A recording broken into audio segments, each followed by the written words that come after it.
एक क्वेश्चन था, find a vector whose magnitude is 3 units and which is perpendicular to the given two vector। इन दोनों के साथ perpendicular होगा और उसका मैग्नीट्यूड कितना चाहिए, 3 यूनिट्स। ठीक है, तो क्या क्या प्रोसेस हमारे पास। सबसे पहले एक काम करते हैं, ए क्रॉस बी निकाल लेते हैं। A cross B, A cross B is a vector which is perpendicular to both A and B. इसलिए ए क्रॉस बी में क्या होगा, फर्स्ट रो में आएगा आई जे के। सेकेंड रो में क्या आएगा, सेकेंड रो में ए वेक्टर के कंपोनेंट डाल दो, 3 1 -4, और थर्ड रो में बी वेक्टर के कंपोनेंट डाल दोगे तो यानी कि 6 5 एंड -2। और अब इस डिटरमिनेंट को सोल्व कर देते हैं। डिटरमिनेंट को सोल्व कर तो क्या आएगा, i cap into this minus this, तो -2 + 20, -2 + 20 आई कैप, फिर आएगा -j इंटू -6 + 24, -6 + 24 जे कैप, और प्लस में आएगा के कैप इंटू 15 -6 इंटू के कैप। ऐसा कुछ आएगा, सिंपली डिटरमिनेंट सोल्व किया है। -2 + 20, और ये आएगा -2 + 20 ना, -2 + 20, फिर आया था -6 + 24, फिर आया था 15 -6। मान लेते हैं यार, 20 - 2 = 18, तो 18 आई कैप माइनस, और ये आएगा 24 - 6 = 18, 18 इंटू -18 जे कैप, और ये कितना आ जाएगा, 15 - 6 = 9, तो 9 के कैप। ये हमारे पास आ गया। तो this is A cross B, ये हमारे पास आ गया ए क्रॉस बी।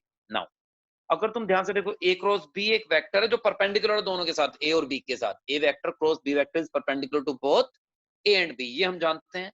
लेकिन ये मेरा रिक्वायर्ड आंसर नहीं है, क्योंकि इसका मैग्नीट्यूड तो कुछ और जा रहा है।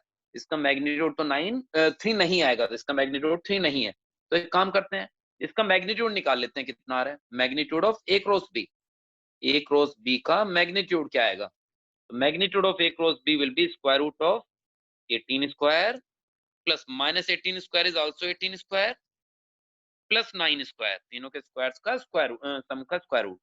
ठीक है, इसमें काम करो, 9 स्क्वायर कॉमन ले लो तो रूट से बाहर 9 आ जाएगा, अंदर बचेगा 2 square plus 2 square plus 1 square. ये 9 स्क्वायर कॉमन ले लिया। अच्छा, तो बाहर तो 9 आ गया, 9 इंटू स्क्वायर रूट ऑफ कितना, स्क्वायर रूट ऑफ 4 + 4 + 1 यानी कि 9, 9 इंटू 3 मीन्स 27 यूनिट। तो इसका मैग्नीट्यूड कितना आया, 27 यूनिट। अब ध्यान से देखना, A cross B divided by its magnitude, so that will be a unit vector perpendicular to both A and B. A cross B divided by its magnitude is a unit vector perpendicular to both A and B. तो ये तो मेरा answer नहीं है, this is not our answer. क्यों, मुझे unit vector नहीं चाहिए, मुझे चाहिए जिसका मैग्नीट्यूड 3 होगा।